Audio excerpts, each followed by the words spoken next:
Hi friends, ನಾನಿವತ್ತು ಕರಳೆ ಅಂದರೆ ಬಿದ್ರದ್ದು ಕರಳೆ ಬರುತ್ತಲ್ಲ, ಅದನ್ನ ಕರಳೆ ಅಂತ ಕರಿತೀವಿ ನಾವು. ಅದನ್ನು ಸಾಂಬಾರು ಮಾಡ್ತಾಯಿದ್ದೀನಿ. ಯಾವ ಥರ ಮಾಡೋದು ಅನ್ನೋದನ್ನು ತೋರಿಸ್ತೀನಿ ಬನ್ನಿ. ನೋಡಿ, ಈ ಥರ ಹೆಚ್ಚಿ ಇಟ್ಕೊಂಡಿರೋಂತಹ ಕರಳೆ ಇದು.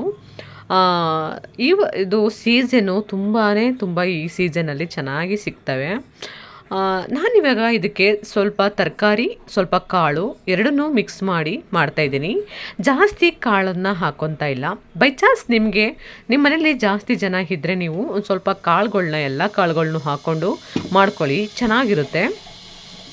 ನಾನಿವಾಗ ಅದನ್ನು ಒಂದು 4-5 ಸಲ ಚೆನ್ನಾಗಿ ತೊಳ್ಕೊಂಡಿದ್ದೀನಿ. ಕರಳೆನ ತೊಳೆದುಬಿಟ್ಟು ನೀಟಾಗಿ ತೊಳ್ಕೊಬೇಕು. ಕರಳೆನ ನೀಟಾಗಿ ಅಂದರೆ ತುಂಬ ಚೆನ್ನಾಗಿ ತೊಳೆದು ಒಂದು ನೈಟ್ ಎಲ್ಲ ಚೆನ್ನಾಗಿ ಅದನ್ನ ನೆನೆಸ್ಬೇಕು ಚೆನ್ನಾಗಿ ಕರಳೆನ. ಆವಾಗ ಒಂದು ಸ್ವಲ್ಪನೂ ಸಹ ಇದಾಗಲ್ಲ. ಮತ್ತು ಇನ್ನೊಂದು ಏನು ಅಂದರೆ ಬಿಸಿನೀರು ಕಾಯಿಸ್ಕೊಂಡು ನಾನು ಕರಳೆಗೆ ನೀರು ಹಾಕ್ಕೊತಾ ಇದ್ದೀನಿ. ಹಾಕ್ಬಿಟ್ಟು ಒಂದು 3 ವಿಷಲ್ನ ಒಡೆಸ್ಕೊಳ್ಳೋಣ. ಆದರೆ ವಿಷಯ ಏನಪ್ಪ ಅಂದರೆ ಕರಳೆ ಬೇಯಲ್ಲ. ಅದನ್ನೇ ಎಷ್ಟೇ ನೀವು ಬೇಯಿಸಿದ್ರೂ ಅದು ಬೇಯಲ್ಲ. ಹಾಗಾಗಿ ನಾನು 5 ವಿಷಲ್ನ ಒಡೆಸ್ಕೊಂಡಿದ್ದೀನಿ. ನೋಡಿ, ಒಂದು 5 ವಿಷಲ್ನ ಒಡೆಸ್ಕೊಂಡು ಬರೋಣ. ಮತ್ತು ಅದನ್ನು ಬೇಯಿಸೋಕ್ಕೆ ಇಟ್ಕೊಂಡು ಈ ಕಡೆ ಬಾಣಲಿ ಇಟ್ಕೊಂಡು ಸ್ವಲ್ಪ ಎಣ್ಣೆನ ಹಾಕ್ಕೊಂಡು, ನೀವು ಹುಣಸೆಹಣ್ಣು ಹಾಕ್ತೀನಿ ಅನ್ನೋರು ಹುಣಸೆಹಣ್ಣನ್ನು ಹಾಕ್ಕೊಳ್ಳಿ.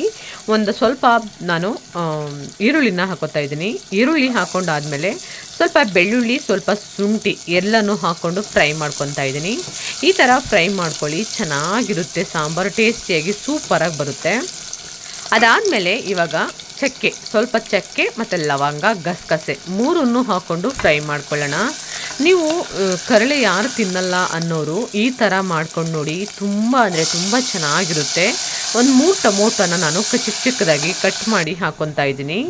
3 ಟೊಮೊಟೊನ ಕಟ್ ಮಾಡಿ ಹಾಕ್ಕೊಂಡು ಈ ಥರ ಬೇಯಿಸ್ಕೊಂಡು, ಅದಕ್ಕೆ ನಾನು 1/4 ಸ್ಪೂನಷ್ಟು ಖಾರದ ಪುಡಿನ ಹಾಕ್ಕೊತಾ ಇದ್ದೀನಿ. ಖಾರದ ಪುಡಿನ ಹಾಕ್ಕೊಂಡು ಚೆನ್ನಾಗಿ ನಾವು ಬೇಯಿಸ್ಕೊಳ್ಳೋಣ. ಈ ಥರ ಹಾಕ್ಕೊಂಡು ಬೇಯಿಸ್ಕೊಂಡು ನೀಟಾಗಿ ಬೇಯಬೇಕು. ಬೆಂದ ಮೇಲೆ ಅದು ನೀಟಾಗಿ ಟೊಮೊಟೊ ಮತ್ತು ಸಾಂಬಾರು ಪೌಡರ್ ಎಲ್ಲ ಹಾಕಿ ನಾವು ಬೇಯಿಸಿದ್ಮೇಲೆ ಚೆನ್ನಾಗಿ ಬೇಯಬೇಕು. ಇದಕ್ಕೆ ನಾನು 2 ಸ್ಪೂನಷ್ಟು ಧನಿಯಾ ಪೌಡರ್ನ ಹಾಕೋತಾ ಇದ್ದೀನಿ. ಧನಿಯಾ ಪೌಡರ್ನ ಹಾಕ್ಕೊಂಡು ಫ್ರೈ ಮಾಡ್ಕೊಳ್ಳೋಣ. ನೀಟಾಗಿ ಎಲ್ಲನೂ ಫ್ರೈ ಮಾಡ್ಕೊಳ್ಳೋಣ.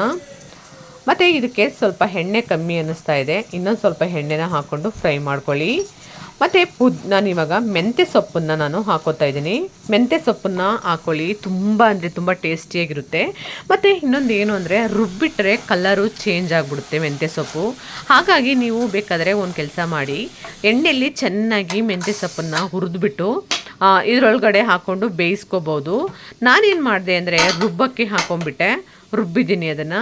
ಈಗ ನೋಡಿ, ಕರಳೆ ಬೆಂದಿಲ್ವಾ ಗೊತ್ತಿಲ್ಲ, ಯಾಕೆಂದರೆ ಅದು ಎಷ್ಟೇ ಬೇಯಿಸಿದ್ರೂ ಅದು ಬೇಯಲ್ಲ. ಈಗ ಇದಕ್ಕೆ ನಾನು ತರಕಾರಿನ ಆ್ಯಡ್ ಮಾಡ್ತಾಯಿದ್ದೀನಿ. ಬೀನ್ಸು, ಬಟಾಣಿ ಮತ್ತು ಬೀನ್ಸ್ ಕಾಳು 3 ಹಾಕಿ ಬೇಯಿಸ್ಕೊತಾ ಇದ್ದೀನಿ. ಈಗ ಇಷ್ಟನ್ನು ಹಾಕ್ಕೊಂಡು ಬೇಯಿಸ್ಕೊಳ್ಳೋಣ. ಮತ್ತು ಗೆಡ್ಡೆಕೋಸು ಅಂತ ಬರುತ್ತಲ್ಲ, ಅದನ್ನು ಹಾಕೋತಾ ಇದ್ದೀನಿ. ನವಿಲು ಕೋಸು ಅಂತಾರೆ, ಇದನ್ನು ಹಾಕ್ಕೊಂಡು ಬೇಯಿಸ್ಕೊಳ್ಳೋಣ. ಎಲ್ಲನೂ ಉಪ್ಪು ಹಾಕಿ ಬೇಯಿಸ್ಕೊಳ್ಳಿ, ಚೆನ್ನಾಗಿ ಟೇಸ್ಟಿಯಾಗಿರುತ್ತೆ. ಮತ್ತು ಎಲ್ಲ ಒಂದೊಂದು ಸ್ವಲ್ಪ ಅಂದ್ರೂ ಜಾಸ್ತಿ ತರಕಾರಿ ಆಗಿಬಿಡ್ತವೆ. ಅದಕ್ಕೆ ನಾನು ಬರೀ ಸಿಂಪಲಾಗಿ ಇಷ್ಟನ್ನು ಹಾಕೋತಾ ಇದ್ದೀನಿ. ನಿಮಗೆ ಬೇಕು ಅಂದರೆ ಹುರುಳಿಕಾಳು, ಅಲಸಂದೆ ಕಾಳು ಮತ್ತು ಅವರೆಕಾಳು ಎಲ್ಲ ಕಾಳುಗಳ್ನೂ ಹಾಕ್ಕೊಂಡು ಮಾಡ್ಕೊಳ್ಳಿ, ತುಂಬ ಚೆನ್ನಾಗಿರುತ್ತೆ. ಅದೇನು ಬೇಡ ಅಂದರೆ ಬರೀ ಕರಳೆ ಗೊಜ್ಜು ಮಾಡ್ಕೊಂಡವರು ತಿನ್ಬೋದು, ಚೆನ್ನಾಗಿರುತ್ತೆ. ನಾನಿವಾಗ ಫ್ರೈ ಮಾಡಿರುವಂತಹ ಮಸಾಲಾನ ರುಬ್ಕೊಂಡು ತರ್ತೀನಿ. ಈಗ ಬನ್ನಿ ರುಬ್ಕೊಬರೋಣ. ಸ್ವಲ್ಪ ಗ್ರೀನ್ ಕಲರ್ ಆಗಿಬಿಡುತ್ತೆ ರುಬ್ಬಿದ್ರೆ. ಈಗ ತರಕಾರಿನೂ ಎಲ್ಲ ನೀಟಾಗಿ ಬೆಂದಿದೆ. ಮತ್ತು ಇನ್ನೊಂದು ಏನು ಅಂದರೆ ತರಕಾರಿ ಮಾತ್ರ ನೋಡಬೇಕು ಅಷ್ಟೇ. ಇವಾಗ ಬೆಂದಿದೆಯಾ ಬೆಂದಿಲ್ವಾ ಅಂತ ತರಕಾರಿ ಮಾತ್ರ ನೋಡಬೇಕು, ಇನ್ನೆಲ್ಲನೂ ಬೆಂದಿದೆ. ಇವಾಗ ನಾನು ಇದಕ್ಕೆ ಮಸಾಲನ ಹಾಕೋತಾ ಇದ್ದೀನಿ. ಮಸಾಲನ ಹಾಕ್ಕೊಂಡು ಬೇಯಿಸ್ಕೊಳ್ಳೋಣ. ನೋಡಿ, ಇವಾಗ ಮಸಾಲಾನ ಇದರೊಳಗಡೆ ಹಾಕ್ಕೊಂಡು ಬೇಯಿಸ್ಕೊತಾ ಇದ್ದೀನಿ. ನುಣ್ಣಗೆ ರುಬ್ಕೋಬೇಕಾಗುತ್ತೆ. ಸ್ವಲ್ಪ ಕಲರ್ ಅಂದರೆ ಗ್ರೀನ್ ಕಲರ್ ಬಂದಿದೆ ಮಸಾಲ. ಈಗ ಇದರೊಳಗಡೆ ಹಾಕ್ಕೊಂಡು ನಿಮಗೆ ಎಷ್ಟು ನೀರು ಬೇಕೋ ಅಷ್ಟು ನೀರನ್ನು ಹಾಕ್ಕೊಳ್ಳಿ. ನಿಮಗೆ ಗಟ್ಟಿಯಾಗೆ ಬೇಕು ಅಂತ ಅನಿಸಿದ್ರೆ ಸ್ವಲ್ಪ ನೀರು ಹಾಕ್ಕೊಂಡು ನೀವು ರುಬ್ಕೊಳ್ಳಿ. ಇಲ್ಲ ಸ್ವಲ್ಪ ಜಾಸ್ತಿ ನಮಗೆ ಮಸಾಲ ಅಂದರೆ ಸ್ವಲ್ಪ ಸಾಂಬಾರು ತೆಳ್ಳಗೆ ಬೇಕು ಅಂದರೆ ನೀವು ಹಿಂಗೂ ಮಾಡ್ಕೋಬೋದು. ನನಗೊಂದು ಸ್ವಲ್ಪ ತೆಳ್ಳಗೆ ಬೇಕು ಅಂತ ಅನ್ನಿಸ್ತು, ಹಾಗಾಗಿ ನಾನು ಸ್ವಲ್ಪ ನೀರನ್ನು ಜಾಸ್ತಿ ಹಾಕ್ಕೊಂಡು ವಿಸಲ್ ಹೊಡೆಸಲ್ಲ, ಹಾಗೇ ಬೇಯಿಸ್ಕೊತೀನಿ. ಈಗ ಸ್ವಲ್ಪ ಹೊತ್ತು ಕುದಿಸಿದ್ರೆ ಸಾಕು, ಅದು ಕುದ್ಕೊಳ್ಳುತ್ತೆ. ಮೇಲ್ಗಡೆ ಒಂದು ಸ್ವಲ್ಪ ಒಗ್ಗರಣೆ ಕೊಟ್ಟರೆ ಸಕ್ಕತ್ತಾಗಿರುತ್ತೆ.